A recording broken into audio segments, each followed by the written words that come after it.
观众朋友们，晚上好。 Dear audience, good evening. Welcome to the PSA's live streaming room at Bilibili on Friday night and the broadcast room of Arts, Letters and Numbers at YouTube. PSA is pleased to partner with Arts, Letters and Numbers in presenting this public talk by David Gersten. As part of John Hejduk, Shanghai Mask, and of Sunship, the arc that makes the flood possible, Arts, Letters and Numbers exhibition in the Citix Venus Italian Virtual Pavilion of the 17th Venice Architecture Biennial. First, let me introduce to you the speaker today. David Gersten is an artist, architect, writer, and educator based in New York City.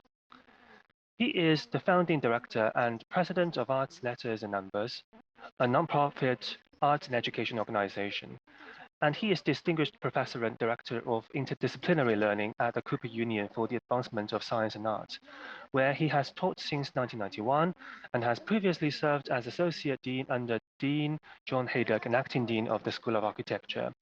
In this talk, he will discuss the poetic spatial imaginations and social politics in John Hejduk's works. He will address the poetic imagination as a dimension of human life and as means of addressing our social political lives. Now, over to David Gersten.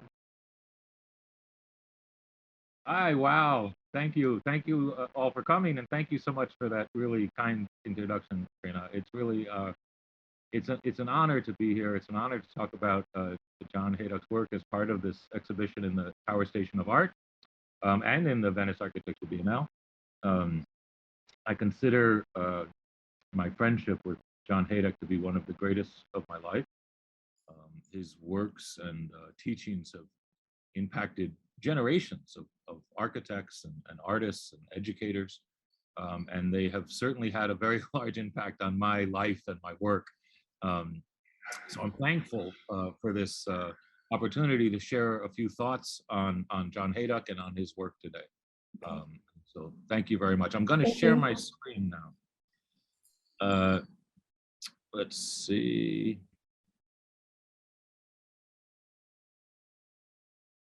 I just want to make sure that you can see that. You know, so I'd like to begin with a quote from Jorge Luis Borges, who, you know, the Argentinian writer. Quote, "The fact is that every writer creates his own precursors. His work modifies our conception of the past as it will modify the future." End quote. So John Hejduk's work has certainly modified our conception of the discipline of architecture, its past and its future. And today, you know, I'm not going to try to explain John Hejduk or sum him up. I think John Hejduk is far, far too large for that. A lifetime of creative exploration and probing and constant invention cannot be addressed in this short talk. But what I hope to do is to draw a particular arc through John Hejduk's work that speaks to his deeply human and radically creative vision of architecture. A vision grounded in individual creativity as a profound social act, in the capacity of the personal imagination to construct shared spaces, and in the capacity of space itself to be literate, to embody the human condition, and ultimately in the capacity of architecture to situate us in space, to inframe social contracts, and to construct shelter and sanctuary for our mental and emotional, and psychic and spiritual and physical lives. In other words, a vision grounded in architecture's life-sustaining dimensions, a vision that I believe the true and full impact of which we have yet to witness. So I'd like to look at a particular arc in the works of John Hejduk that he called the social contract works. And these works really contain a point of view, I would say a worldview, that ultimately led to a radically different understanding of architecture and its social contracts. The social contract works are multiple structures that were constructed in different parts of the world, beginning in 1984. And all of them have their root structure, I would say, their programmatic roots in the social, political, literary, and spatial mysteries of the human condition. And I want to play a short film clip. This is of John Hejduk speaking about the social contract works. And what I did is built a repertoire of, say, 400 pieces or 400 characters, however you want to say. And I've done that over 15 years, right? And now what's happening is that in different places throughout the world, they are building each of these characters. So there's basically no client, fundamentally. They draw it up, they detail it, they are part of the creation of the thing, and then they put it out into the public domain, and it becomes some kind of strange celebration of the art of building, of the art of structure, of the socio-political aspect of architecture, which seems to have disappeared.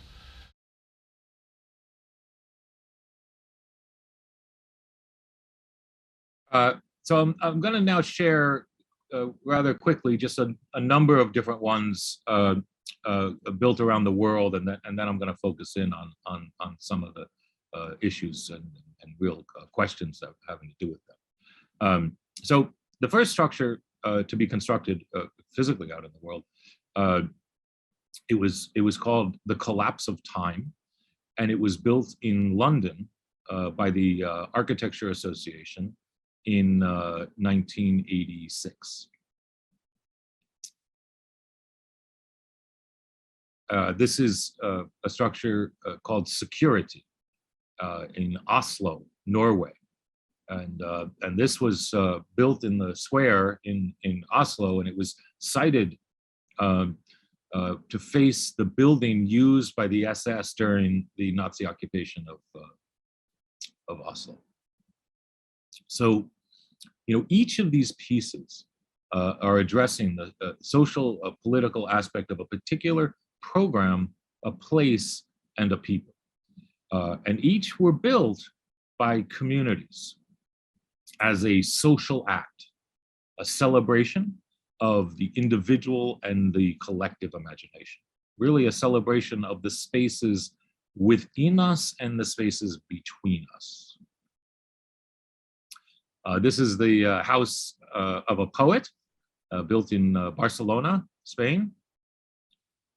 And so you can think of each of these structures as being, they were built as a kind of a reenactment, like in theater, there's a reenactment of a play or a persona, a character, and also at the same time a present tense action. So it was happening right then in the present, and it's a reenactment. So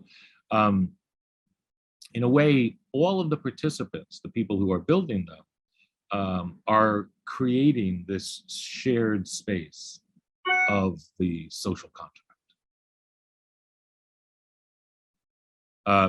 This is the Mask of Medusa, built in Buenos Aires in Argentina. And this structure was used for theatrical performances. And so in a way, you can think of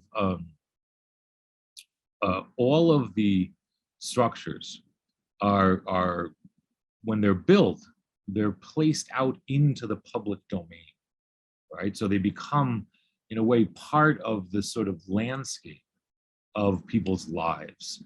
And so what's happening is that the landscape of the architectural program, in this case, the Mask of Medusa, and the landscape of the site, the location where it's being built, right?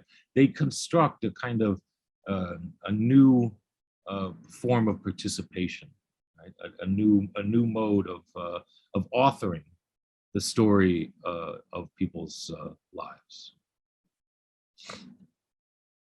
This is called Object Subject, and it was built in Philadelphia in the USA, and it was also used in performances. These are some details.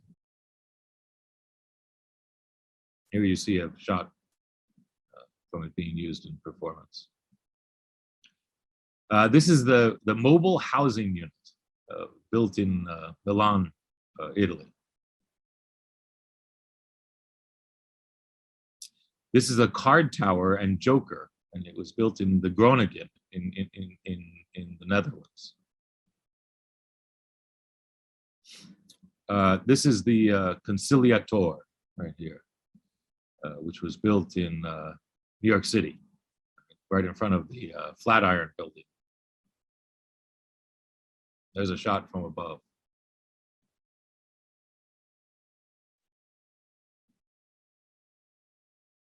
This is the house for a musician and the house for a painter, built in Berlin, in Germany. And I want to play another clip, a film clip of John Hejduk speaking about these.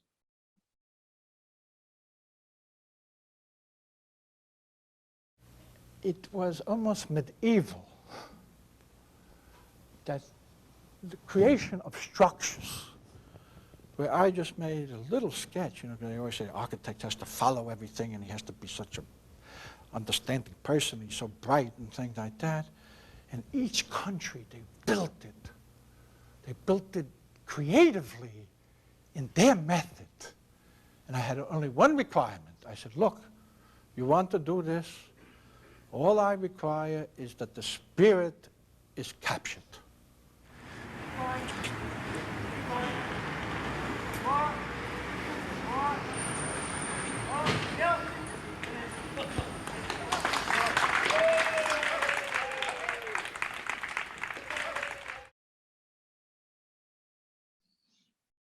So this is the house of the suicide and the house of the mother of suicide.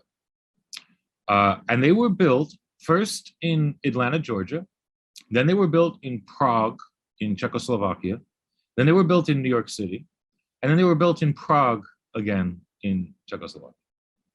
Now, for these, I want to slow down and I want to look in detail at how these two architectures came into being. And I want to do that as a means of sort of understanding or speaking about all of the social contract works, you know. So I just went quickly through a bunch of them. Now I'm going to focus in on these two. So on January 16th, 1969, Jan Palach, a 20-year-old student in Prague, he self-emulated, which means he lit himself on fire. He went to Wenceslas Square in Prague and he lit himself ablaze in protest of the 1968 Soviet Union invasion of Czechoslovakia. This invasion and subsequent occupation crushed the Prague Spring, a spirited, artistic, and cultural and political movement. And his death became a powerful symbol of the resistance to totalitarian rule in Czechoslovakia.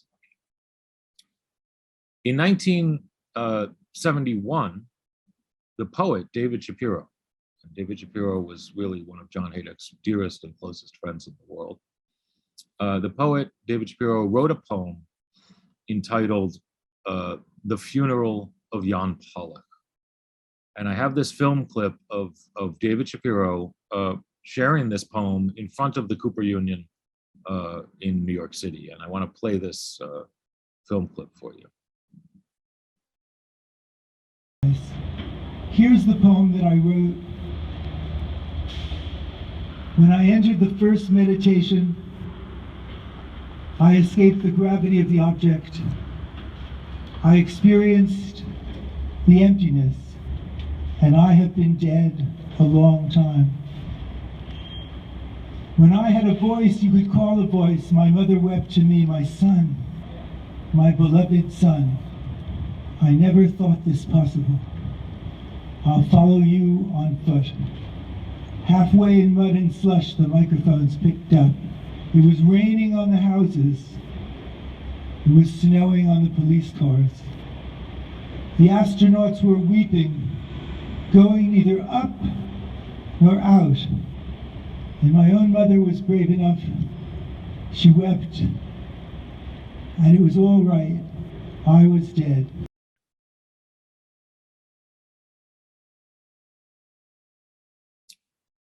Whew. So, John Hejduk was deeply moved by this poem. And he accepted that poem as an architectural program.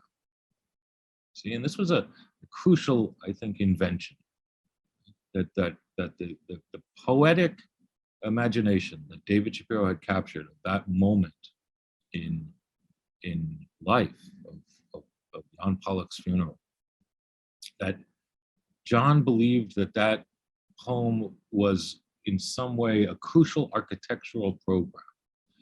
And for that program, he created the House of the Suicide and the House of the Mother of Suicide. Now, in 1986, these two works were constructed in Atlanta, Georgia, by a group of people, students and teachers. It was led by Professor Jim Williamson.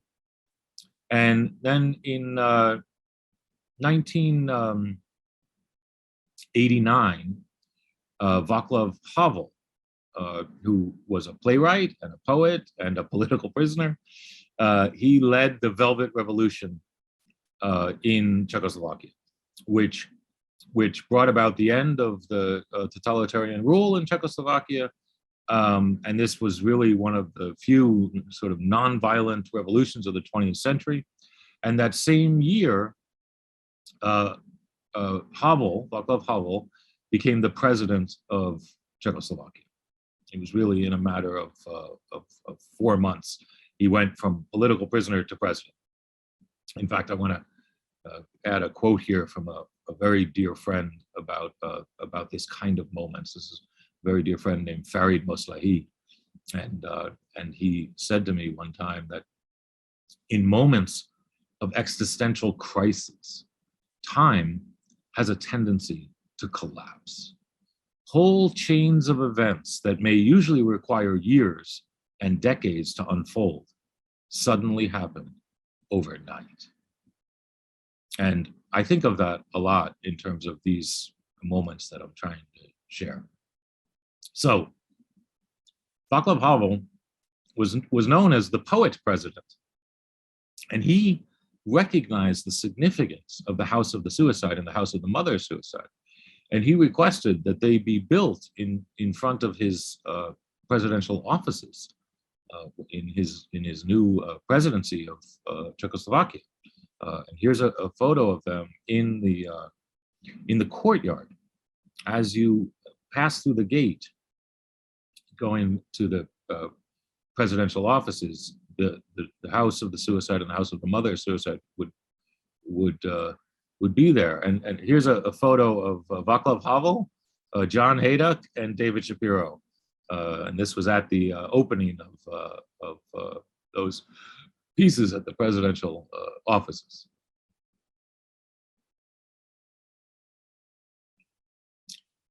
So I want to open this up a little bit. I want to think about what's happening here between Jan Pollock, David Shapiro, John Hejduk, and in many ways also Václav Havel.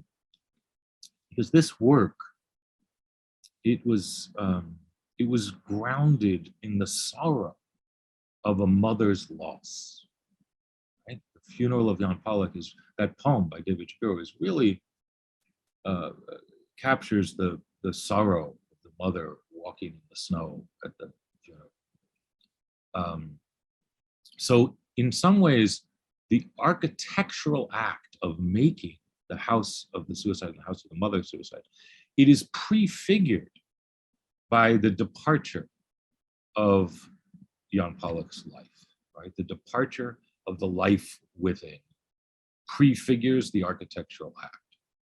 And accepting Jan Pollock's act of suicide in protest and David Shapiro's poem as the program of an architecture, in many ways it captures the abandonment and collapse of the people's freedom that they had and what happened during the totalitarian rule.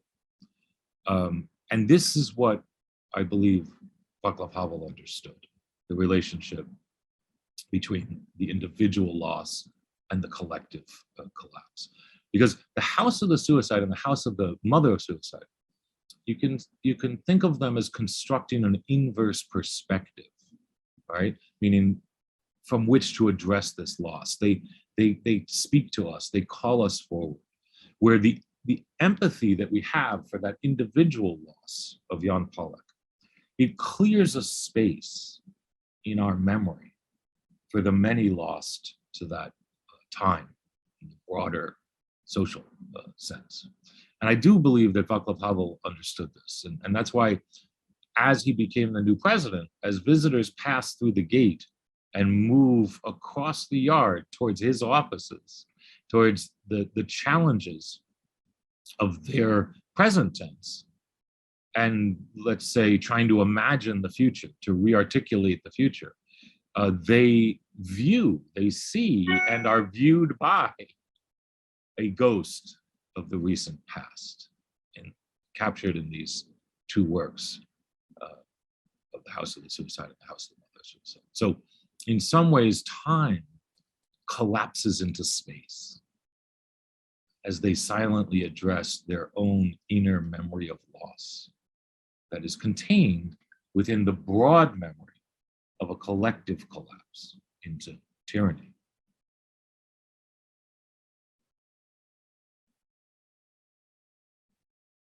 So these pieces, the House of the Suicide and the House of the Mother Suicide, also have a kind of theatrical life as characters that are built in different places around the world, right? You can think of it, they're being told and retold, almost like characters in a play.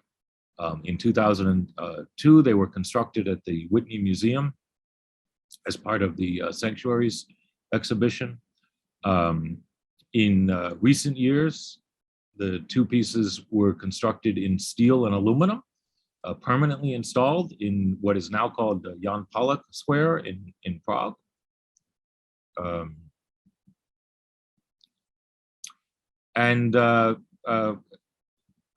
Not that long ago, they were built in front of the Cooper Union, where John Hejduk was the dean of the School of, he's the founding dean of the School of Architecture at the Cooper Union.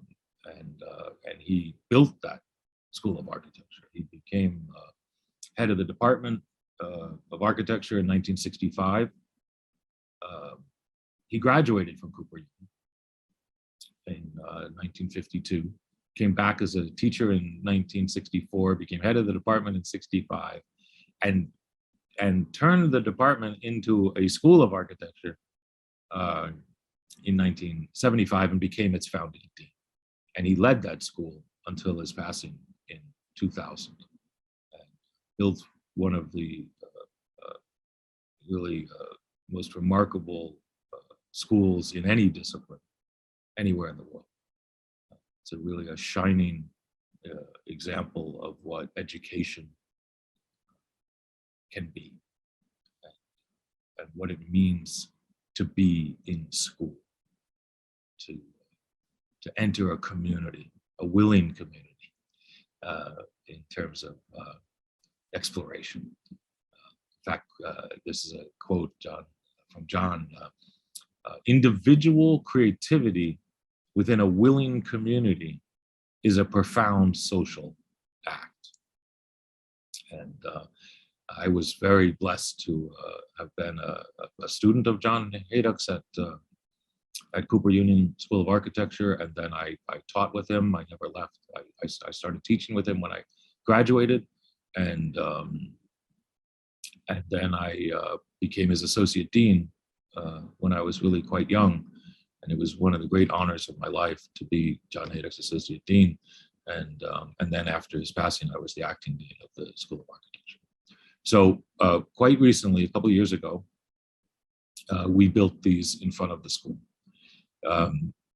And this act was quite important. It was important to the school. It was important to New York City. I believe that. And this idea that the individual creativity within a willing community is a profound social act. See? Because these works, they establish something. They establish the personal imagination and individual actions. And I'm talking about Jan Pollock's, I'm talking about David Shapiro's, and I'm talking about John Hejduk's accepting of that poem. Right? These actions, these personal imaginations, as crucial elements of our shared stories and spaces. And I think this is one of the great lessons that the poetic imagination, through spatial literacy, offers an incredible, precise means of comprehending our shared stories and spaces. In this case, of comprehending that loss of Jan Pollock and acting within it. The spaces created by the House of the Suicide and the House of the Mother Suicide, they speak to us. They speak to our humanity. And they speak in silence, which I think is kind of an important thing to recall, right? These spaces are speaking to us. We feel them. We feel the loss of Jan Pollock, captured by David Shapiro's poem and captured by John Hejduk's spatial literacy, the poetics and spatial imagination that he is authoring, right? And that is a profound question. How do we speak of space when space speaks silence? How do we author silence? You see? And I think it has to do with the fact that if space speaks silence, we too contain a silence deep within us. And this silence is not a denial of language, or it's not a denial of time or history. It's a void in some way that prefigures our speech. It circumscribes our speech. In some way, space contains a silence that speaks to a silence contained within us. And the silence of space, it doesn't diminish its capacity to be literate. Because space moves in and it communicates to our interior thought. It informs a kind of internal literacy, right? And in that sense, it situates our individual imagination, and at the same time, it constructs connective tissues between us. And this is the point about the individual personal imagination being a contribution to our shared stories. It's within us and it's between us and our works, between us and each other, between us and really all time.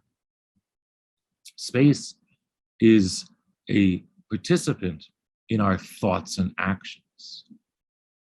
sometimes I think perhaps space is the other half of us. It's completing and it's constructing us. Right? It's constructing the spaces that bind together our humanity.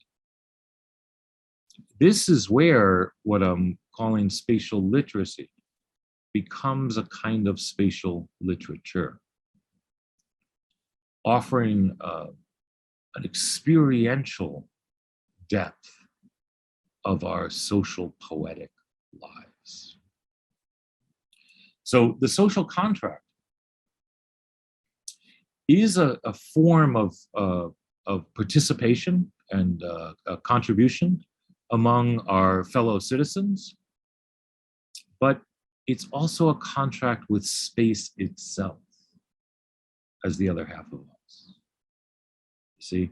So I'm saying the social contract is, of course, between people, but it's also between people and space. And it's a contract to embody the widest, most nuanced spectrum of what it is to be human into our shared spaces, into the spaces that are completing us. Now, in this sense, we can think of architecture as a life-sustaining discipline, an empathetic discipline with a life of its own that is reciprocal to our lives, that is in conversation with our lives. This is a quote from the poet Anne Carson. She says, quote, "For a poet's despair is not just personal. He despairs of the word, and that implicates all of our hopes. Despairing of the word implicates all of our hopes." And I want to share another element of this story that I think captures this resonance between our individual personal imagination and our shared spaces, right? What's between us and what's within us. So in 1599, in the year 1599, the year before Hamlet was performed, Shakespeare and his company decided to move the Globe Theatre to Bankside, a location on the other side of the Thames River. And they quite literally moved the theater. They dismantled the Globe piece by piece and carried the entire structure across the river and reassembled it. Now, the Globe Theater was no small structure.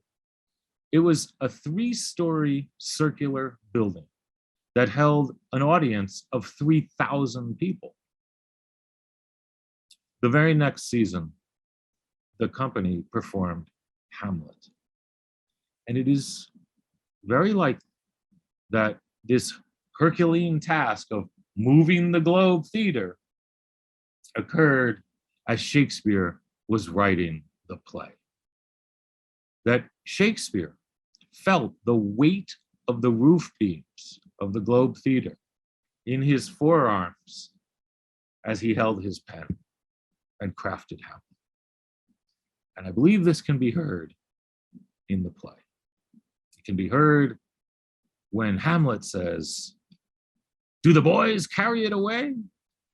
And Rosencrantz responds, "Ah, that they do, my lord, Hercules and his load too."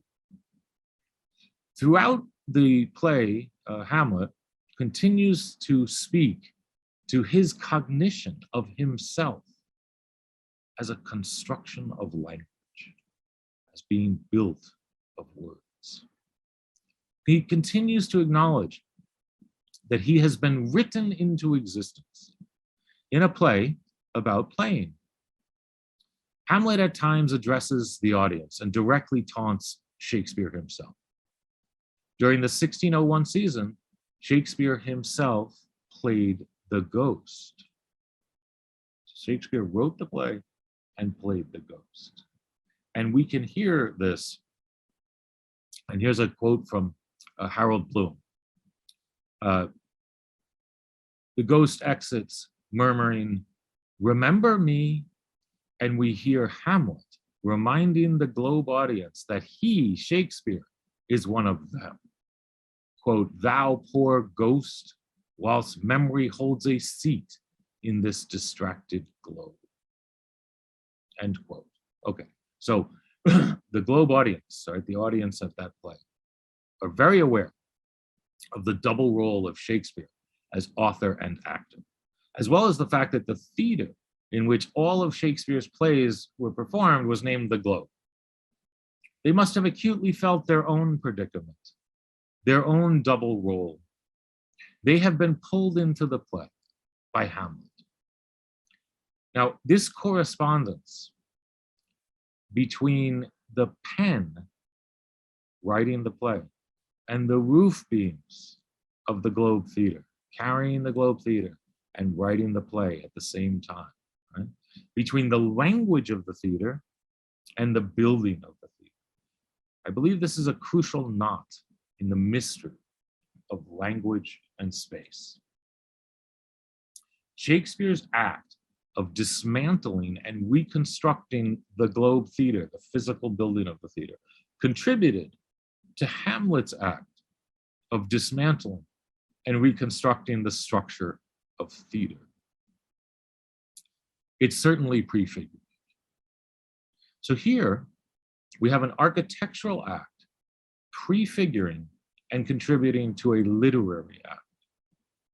We have the roof held up by the life within. Now, this raising of the roof beams may also have been grounded in the memory of loss and the sensation of collapse that I described when I was talking about The House of the Suicide and Jan Pollock and his mother. Because on August 11th, 1596, just a few short years prior to writing Hamlet and moving the Globe, Shakespeare himself lost his 11-year-old son named Hamnet. His 11-year-old son died. His name was Hamnet. And a few years later, he wrote Hamlet. In writing himself into the role of the ghost, Shakespeare, speaking with his son, Hamlet, in the world of the living, Shakespeare constructed an inverse perspective from which to address his loss. So this is a literary act grounded in the empathy of a father's longing. I believe that Shakespeare carried the structure of the Globe Theater and the language of Hamlet because he needed their space. For it is in space and only in space that Shakespeare himself could inhabit the odd symmetry between raising the roof beams and raising the ghost. You see, a ghost, by a cultural definition, inhabits two worlds. A ghost must be and remain from the beyond while becoming present in the sphere of life. You can think of it like an eclipse with the sun and the moon, right? An eclipse is the presence of one sphere that it takes the form of a shadow in another sphere, right? The presence of one sphere becomes a shadow in another sphere. And the promise of this double condition of an eclipse, right, lies in the capacity to make the ineffable present, the ineffability of life. Life is ineffable. It's beyond us in many ways. And making the ineffable present, right? Meaning to manifest the shadow of one world in another world. And ultimately, Hamlet did escape from the temporal confines of the Globe Theater. Because as a construction of language, his character is being reenacted somewhere on this earth every given instant. At every given moment, somewhere, Hamlet, the character, is being given voice as a continuous voicing of his life. So Hamlet is told and retold. And Hamlet exists in a continuous present. He is always telling. He lives in a state of suspended time. So Hamlet's continuous telling is Hamnet, Shakespeare's continuous resurrection. It is not that Hamnet Shakespeare will rise or has risen. He is rising, always rising. So both Hamlet and Hejduk construct inverse perspectives from which to address the empathy of loss. Through language, space, structure, and memory, the shadows of Hamnet Shakespeare and of Jan Pollock are made present in the sphere of life. The strength of their fragility are cast into the lived spaces of our shared stories, making the ineffable present. So holding a seat in this, our distracted globe, the literary dimensions of life and the precision of the poetic imagination offer an inverse perspective from which to address our loss, from which to imagine a just globe. They introduce a politics of slowing down, of searching for new modes of care, new modes of concern for the other, new spaces between us, new spaces of empathy and ethics, and new stories, new shared stories that can bind our potential freedoms.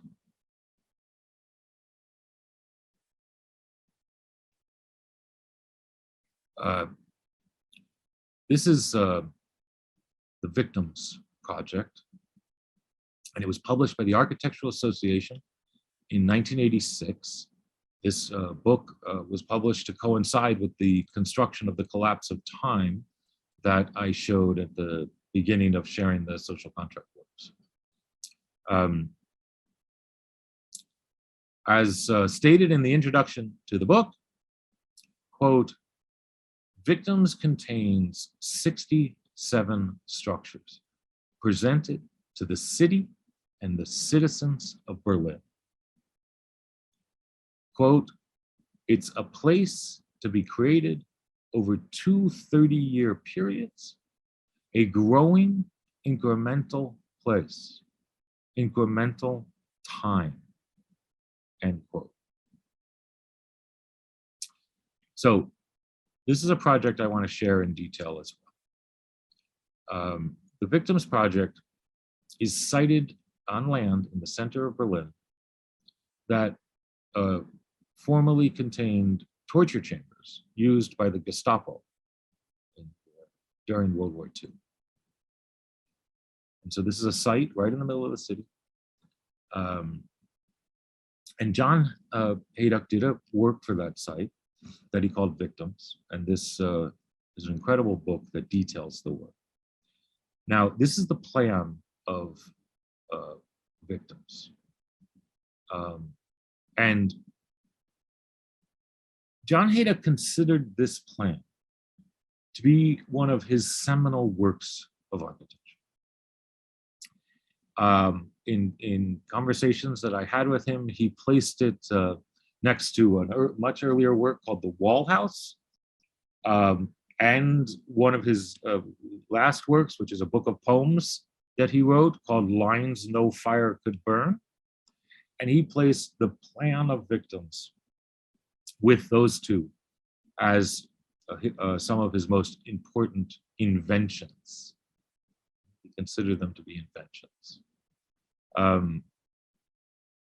So The introduction of the book Victims offers these really, I would say, enigmatic words under the title Thoughts of an Architect. Okay? I'm going to share them. Quote, number one, that architectural tracings are apparitions, outlines, figments. They are not diagrams, but ghosts. Two, tracings are similar to X-rays. They penetrate internally. Three, erasures imply former existences.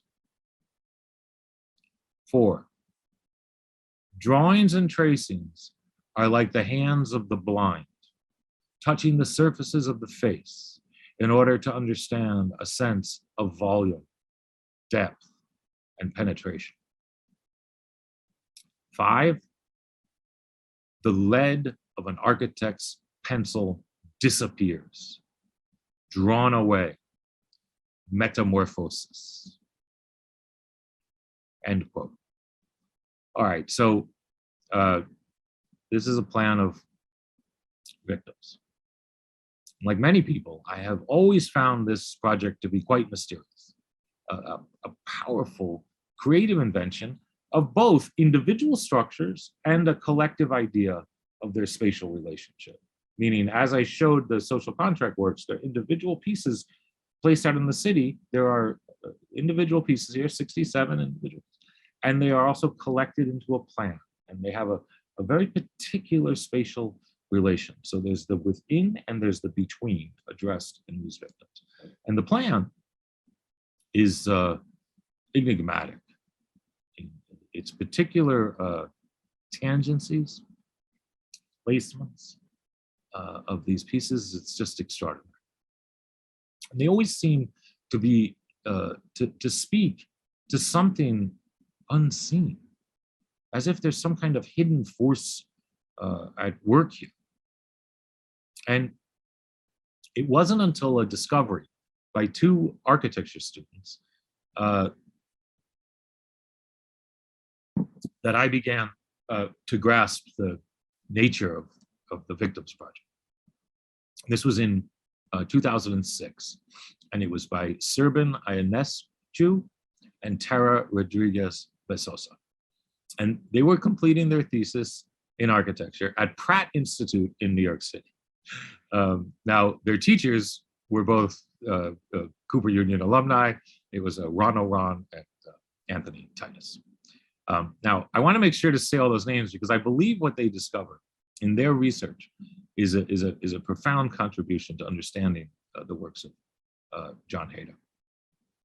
Now, while it was always clear and always stated and always overtly known that the Victims Project was located on the site of a former Gestapo torture chamber in the middle of Berlin, what is not stated in the project is the manner in which these victims were located to arrive at such a remarkable plan.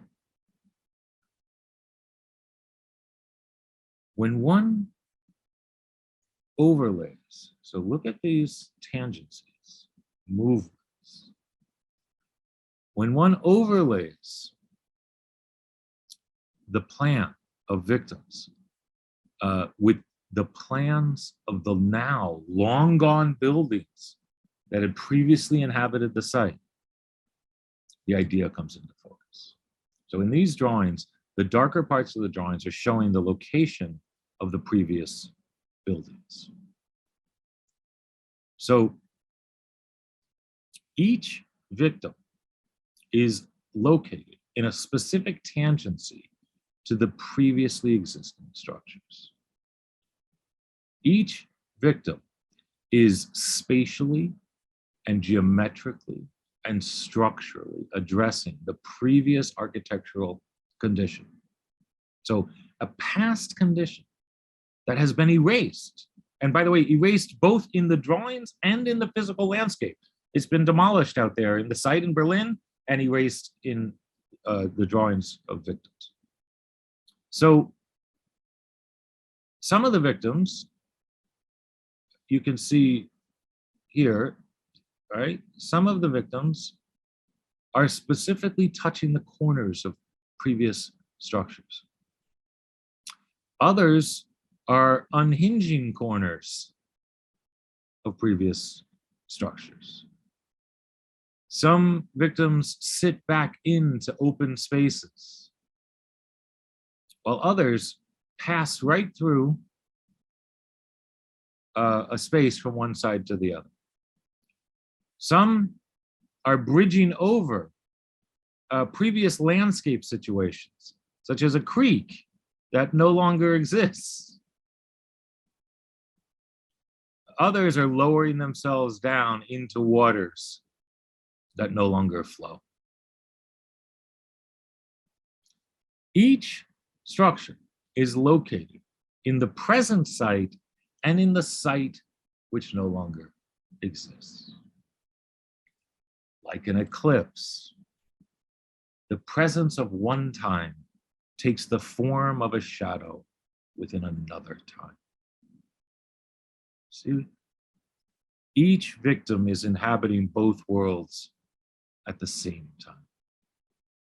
Now, for me, this was a profound revelation. Understanding this fact, one recognizes the words at the beginning of the book as hints, as indications of a hidden idea. Quote, erasures imply former existences. Quote, they are not diagrams, but ghosts. End quote. These ideas of transformation, of erasing and eclipsing, they came much earlier to John Hejduk. We hear an echo of them in quotes that he said about this earlier work, the wall house that he mentioned. Quote, the hypotenuse of the diamond became the wall in plan. One could erase the peripheral vestiges of the diamond outline. Wall house one was a new discovery. Okay, end quote. See? So without a doubt, victims was another new discovery, and one that was rooted in the revelations of the wall house, rooted in the earlier works of John. I believe the miraculous, enigmatic plan of victims is an architectural surgery. It's one set of structures of exacting precision, cutting into and inhabiting another set of structures of former existence, those previous buildings.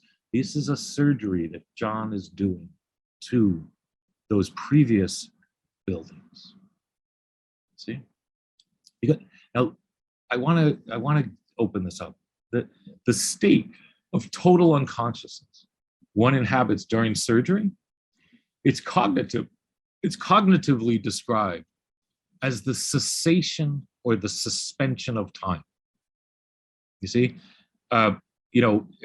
deep anesthesia brings the patient to a place outside of time, meaning for the patient during surgery, the beginning and the end of the surgery are perceptually the same moment. It's not like sleeping. It's not like you dream, right? You go away, you come back. For the patient, the corporeal struggle of surgery occurs in a continuous present. It's a collapse of time. Now, the surgeon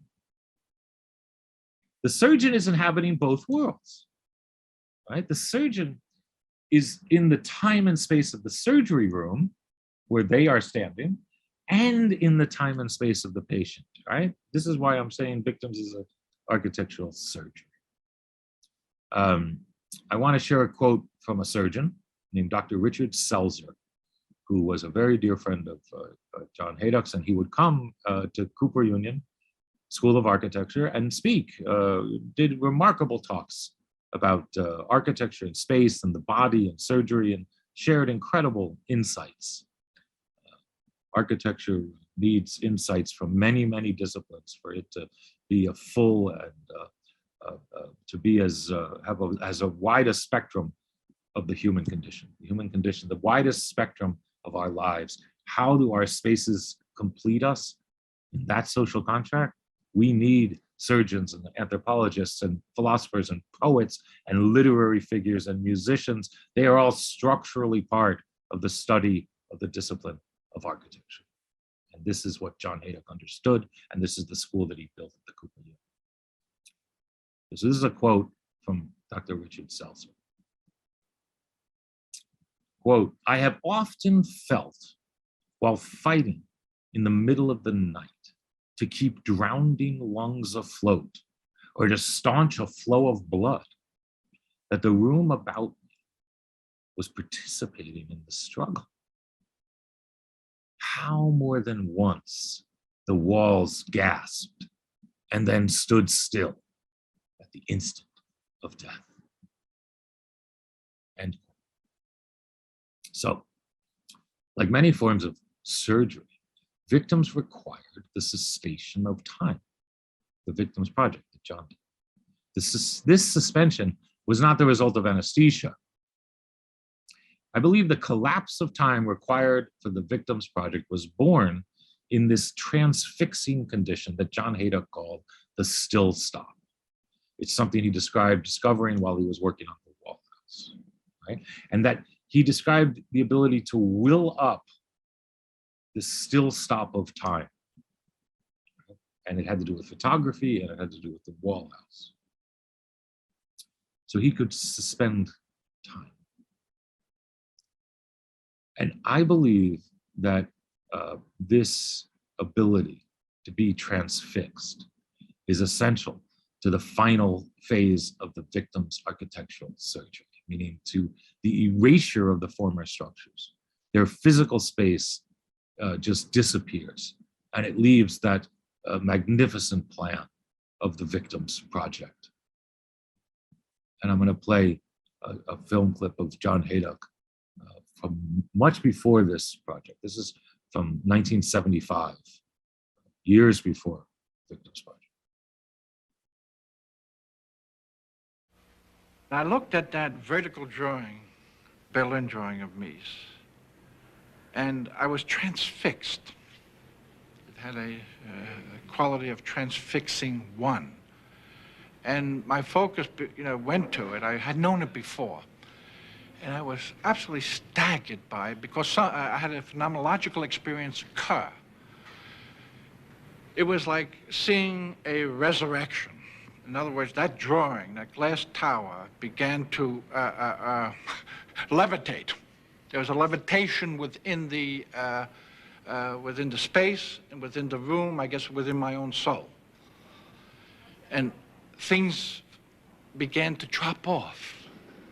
In other words, the architectural drawing room that I was in dropped off. And then the building dropped off. I mean, the new mama dropped off. In other words, all the actual so-called reality, physical space, dropped off and disappeared. And what was only left was that really magnificent drawing. And it made me understand what the word master architect or master builder meant. Okay, so powerful piece. And in this film, in addition to describing being transfixed, the building falling away, so-called physical space disappearing, at the end of that clip, John Hejduk says something quite important. He links those very conditions to what he understood the words master architect or master builder to mean. Now, I believe this particular understanding of building is the exact knowledge and creative precision at work in the construction of victims. See? So through a deep internal process, John Hejduk creatively and directly dropped the room off and worked with and within the still life that inhabits life. He entered into the suspended time of those victims. He called that solid space. He entered into that solid space and he operated with great risk and precision, honesty, care, gentleness, thoughtfulness. I want to share a quote from John. Quote, "If one gyrates, rotates ellipses with sufficient energies, they become a straight line, moving from space to space, from time to time. The original curvature is unseen, but nonetheless felt." End quote.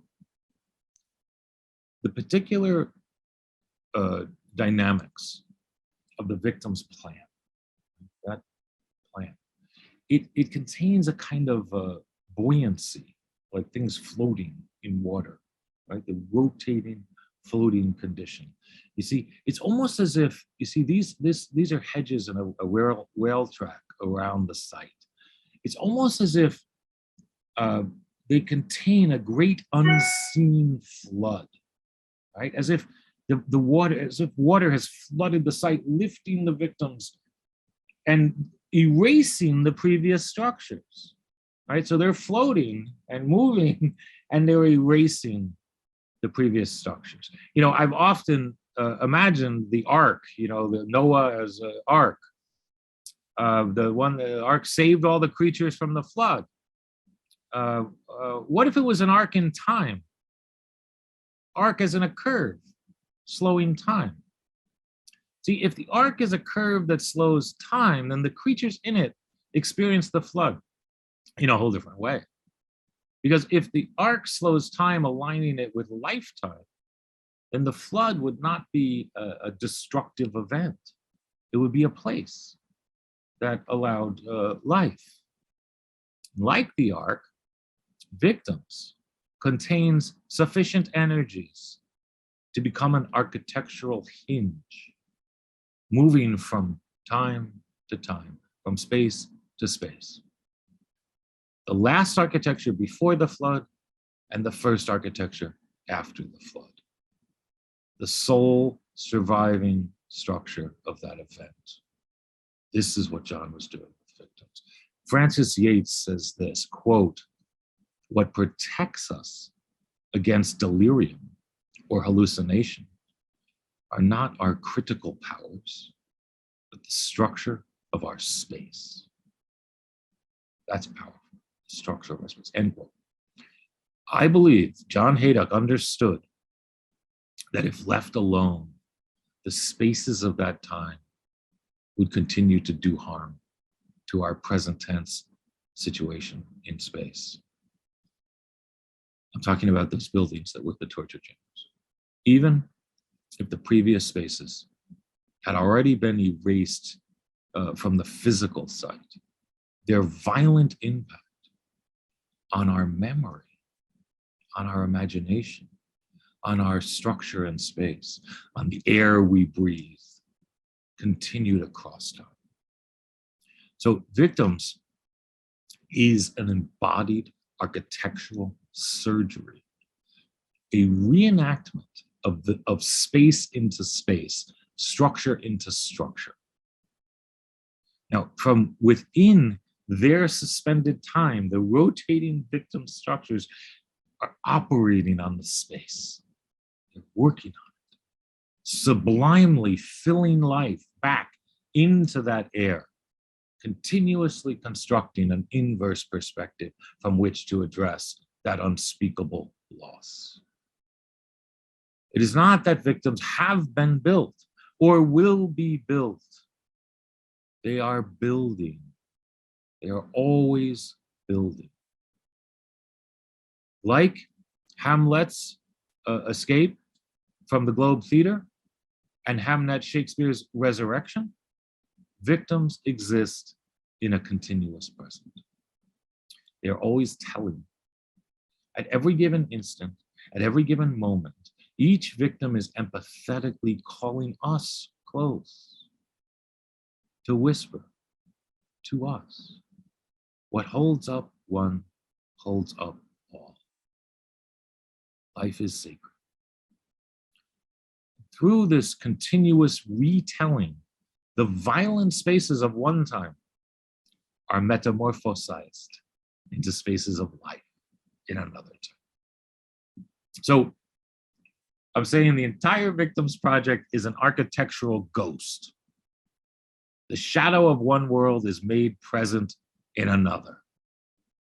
And here, the memory of loss and inverse perspectives of the house of the suicide and the house of the mother of suicide, right? It becomes a total eclipse, right? If we think of that singular of Jan Pollock and the house of the suicide and the viewing and going to Václav Havel's office, right?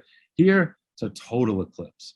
It is organically, alchemically, metabolically, neurologically, structurally, spatially, and temporally. Victims transform those forms of horror into life-giving forms. This is why I say Victims is quite literally a life-sustaining work.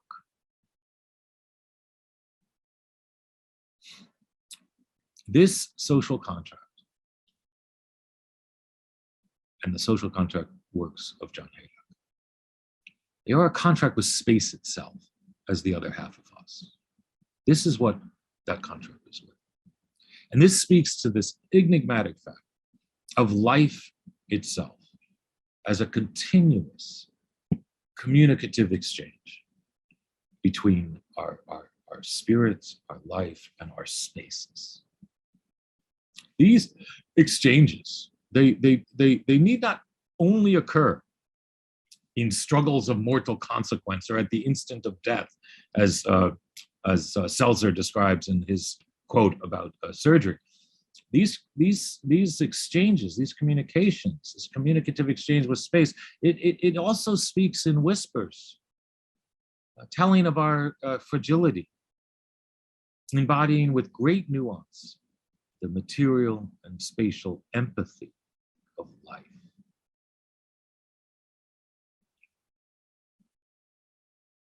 The social contract works of John Hejduk are a continuous shining moment within the discipline of architecture.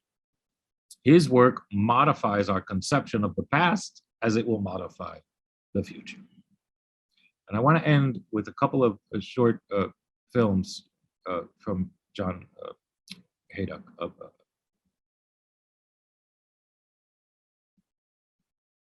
I'm a product of 1908 to 38.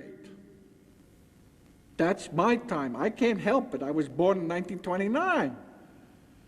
And I don't go over into past 1938.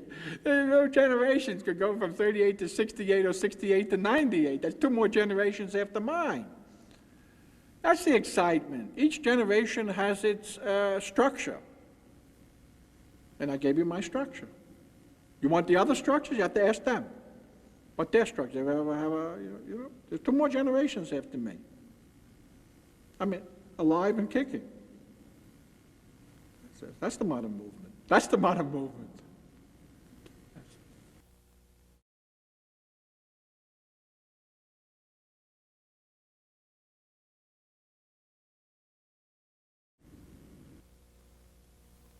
I enjoy youth because, not that I'm like Dracula, you know, that I can feed off their youth, but I do.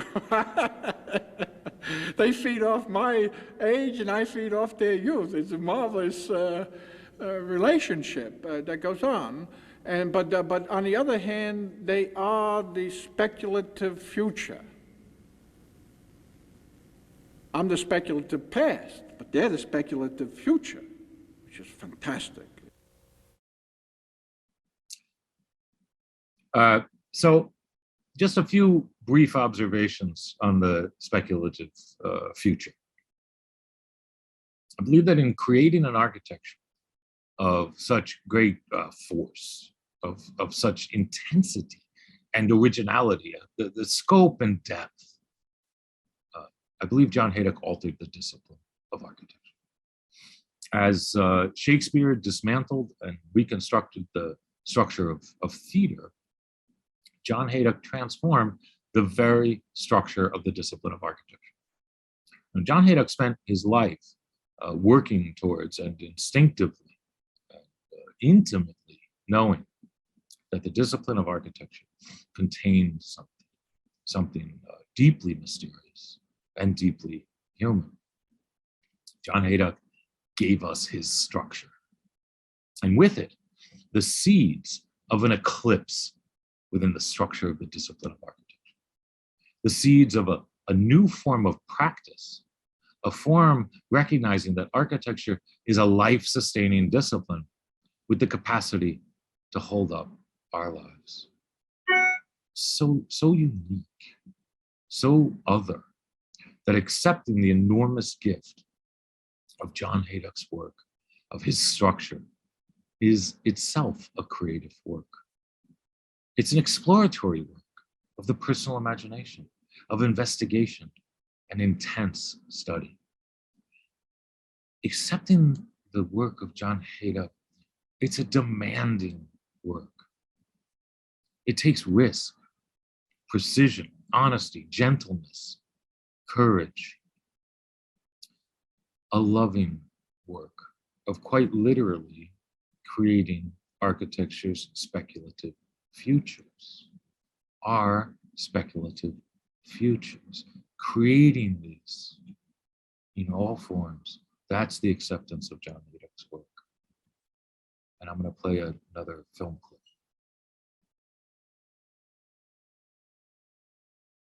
I, for one, have been blessed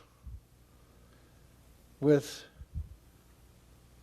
a moment in education where I have had a social contract.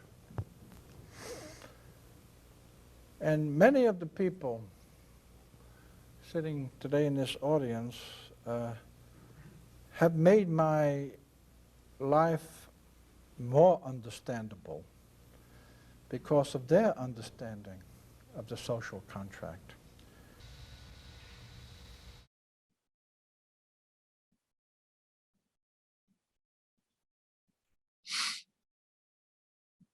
Made my life more understandable because of their understanding of the social contract. I think we have all been blessed by the gift of John Hejduk's work, his teaching, his works that he created. And I think they have had a profound transformation, and they will continue to grow that transformation. This is a quote from John Hejduk. Quote, "I believe in the social contract, therefore I teach. I believe that the university is one of the last places that protects and preserves freedom. Therefore, teaching is also a social political act, among other things. I believe in books and the written word. Therefore, I fabricate works with the hope that they will be recorded in books. I am pragmatic and believe in keeping records. I believe to record is to bear witness. The book I wrote, Victims, is to bear witness and to remember. I believe in the density of the sparse. I believe in place and the spirit of place. I read, I teach, I draw, I construct, I initiate structures. I fabricate poems. I think. I celebrate the discipline I am within. There is the possibility of a vision of architecture that might be interpreted as a fabrication. During its construction, it disappears. It clarifies as it uncovers. It reveals as it erodes. It celebrates as it captures. It pronounces as it closes. it crosses over. The method is severe. Architecture is filtered through the parallel disciplines of painting, literature, and medicine. It is an elliptical method. It is incremental. It is unrelenting. End quote. So architecture, in its unrelenting search for us, is evolving in unpredictable and unimagined ways. Perhaps the 21st century will witness an entirely new architecture, a new social contract, all with their roots in the works and teachings of John Hejduk. So thank you. And I feel very honored to have shared these thoughts and works with you today.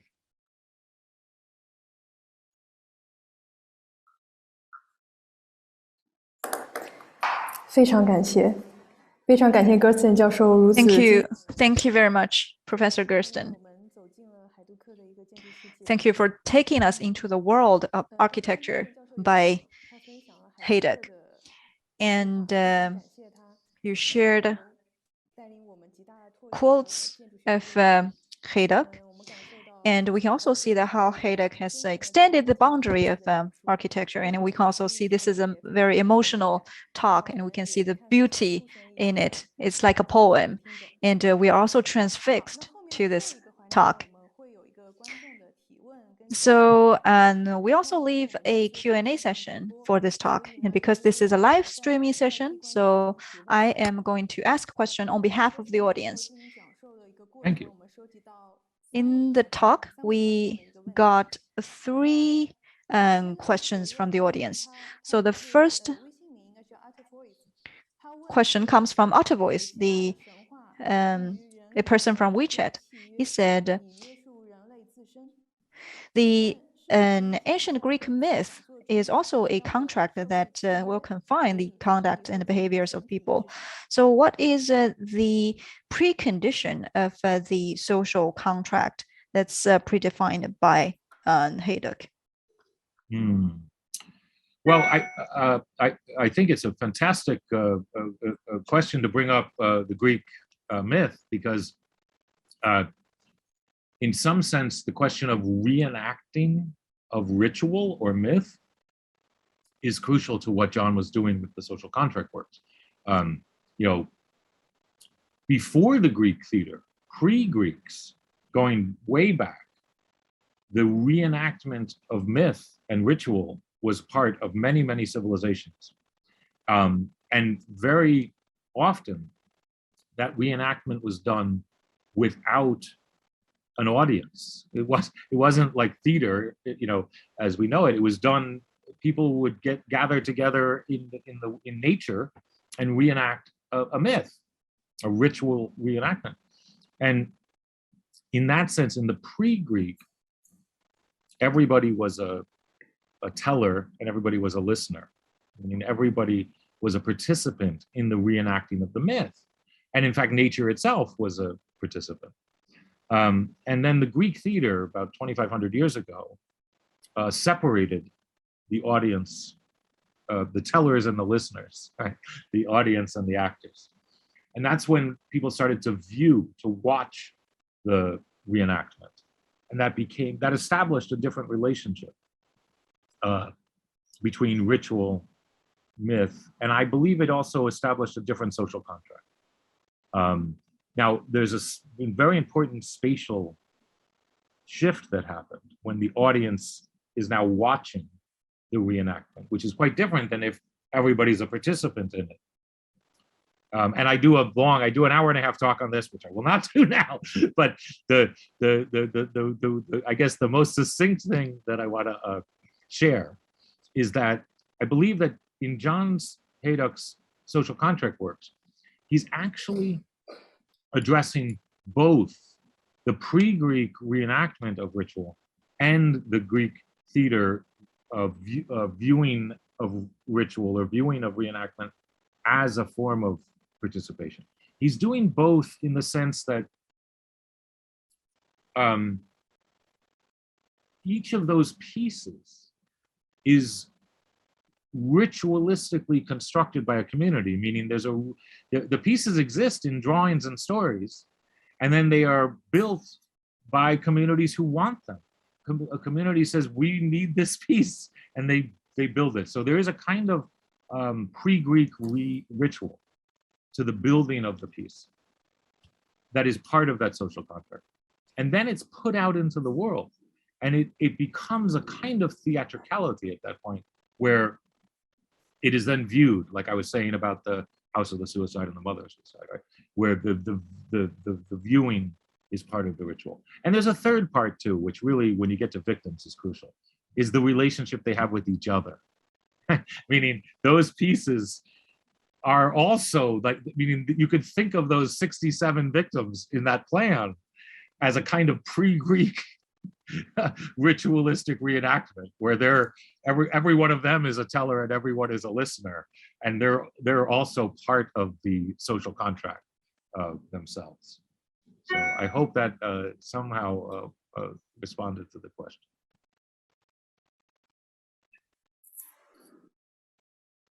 非常感谢。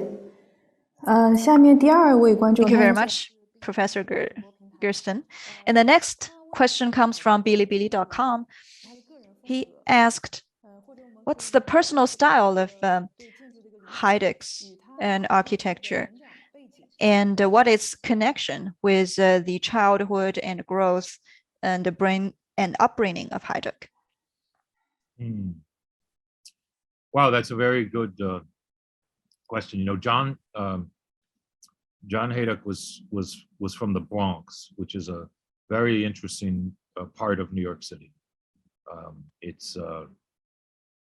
New York has 5 boroughs: Manhattan, Brooklyn, Queens, the Bronx, and Staten Island. And John grew up in the Bronx, and I think it had a huge impact on him in many ways.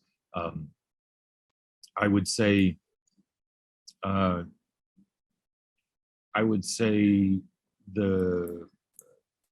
in his embrace of the stories of our lives as crucial to our shared spaces has a lot to do with the neighborhood and community that he grew up in.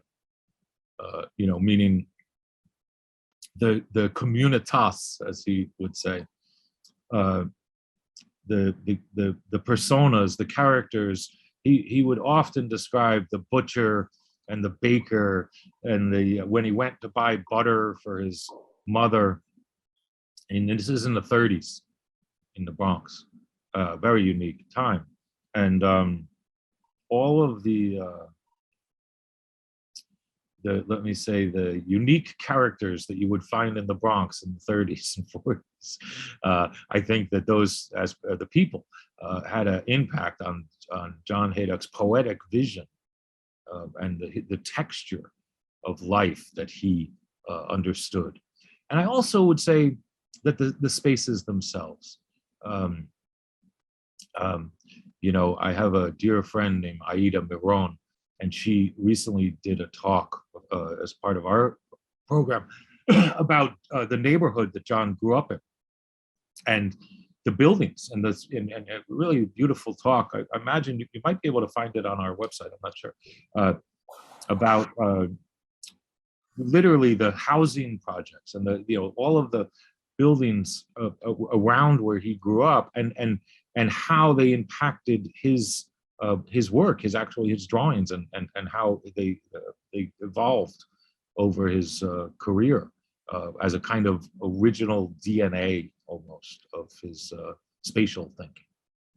So yeah, no, it was very important. And I guess I would say, you know, Cooper Union, I think, was another important community relative to John Hejduk's growing up, and mine too. You know, John went to Cooper between 1950 and 52. And And I think that, and then he came back, and as I said, in '64, and spent the rest of his life there. I entered in '87. That community and its ethos and its ethics as a very unique project in America had a huge impact on his pursuit. I mean, literally, the John Hejduk's pursuit of architecture and education and the relationship that they had with each other. Again, to do with texture and community. So I hope that helps.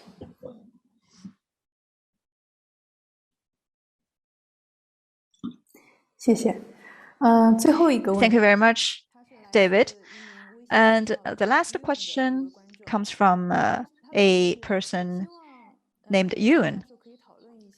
So can you please tell us the relation of a Hejduk with the New York Five, and will there be any connections in their architectural styles, in thoughts, or is there any differences? Well, yes, differences for sure, and probably some connections. Although, I knew most of them, and I think on a human level, at different times in all of their lives, they were friends, they were close, they were not. They were not necessarily what you would think of as a group that made a movement together. And I know that John shared this. What I'm sharing, I was coming from conversation with John. I mean, it was, sometimes in certain art movements or culture or different disciplines, people gather together and make a movement. This was not, the New York Five was not that. The New York Five was really almost a kind of a media speculation. It was a group of young, well, at the time they were young, and they were, each one of them was making shifts and changing the understanding of the discipline at the time. This was in the early '70s, and so a book was made about them called The New York Five, and that really became I don't know how to put it. It became a way that they were identified more from the outside in a way. Like I said, they were between the five of them. They had different relationships, different friendships. Some of them were very close, some were not at all. But it wasn't like they had a shared vision of what they were going to do with architecture together. They were really operating independently. And each one of them, because in a way, each one was changing things, people decided, why don't we call them the New York Five? And for John, I think very quickly he moved on. I mean, I remember much later, in the late '90s, they wanted to have a gathering of all the New York Five, and John didn't want to go. He said that was so long ago. It just didn't. He was like, they're still talking about that, and it was from like 30 years earlier, and he just didn't feel like that. He didn't identify with that anymore. He thought there was probably a brief period in the '70s when that's what it was, but it was not a movement for him that he was part of his life. So I hope that in some way responds. But no, I mean, I hope I shared, John was a radical mind, deep poetic mind who transformed architecture and education. And he created one of the most unique schools in the world, the Cooper Union School of Architecture at that time, radically transformed. And it did it because of its embrace of voice. I'm talking about difference. I'm talking about embracing the fact that people have different worldviews And we don't need to squish them all into one worldview. We need to embrace the difference of each person's own creative individual imagination. And we need to create spaces where they can share them with each other. And this was for John what school meant. And he also understood the absolute crucial need of having multiple disciplines interacting to create architecture. That architecture doesn't even really exist in a void, in a vacuum. You know, architecture is a social contract. It's involved with many layers. And that's why he believed as I said, we had surgeons, we had judges, we had poets and philosophers and anthropologists, all in the studio, all as part of what does it mean to explore architecture. And that wasn't a, how do I put it? It wasn't a peripheral idea. It wasn't like decoration around architecture. It was the structure of the pursuit of the discipline. The way we're going to pursue architecture, we need poets and we need literary figures, or we can't have an architecture school. This is literally how John saw it. This wasn't like an extra thing. It was the foundation. You want to have an architecture school, you got to have philosophers and literary figures and poets and surgeons and judges and anthropologists all in conversation. Musicians. That's an architecture school, and that's the one I was lucky to go to. It's the one John built. You know, very, very rare, and I think it changed. It changed architecture. It made the discipline something that embraced life. And I feel so lucky to have been there during that time.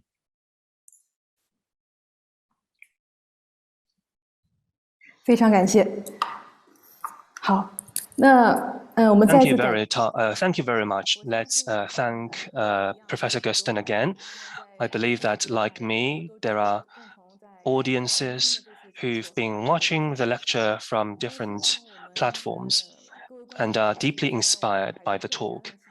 So during the John Hejduk's exhibition, you can come to the Power Station of Art exhibition to witness for yourselves John Hejduk's works. And I hope that this exhibition can embrace all different kinds of people from different backgrounds for conversations and dialogues. And this is the end of this lecture. Thank you. Thank you very much. Thank you. Thank you. Bye bye. Bye bye.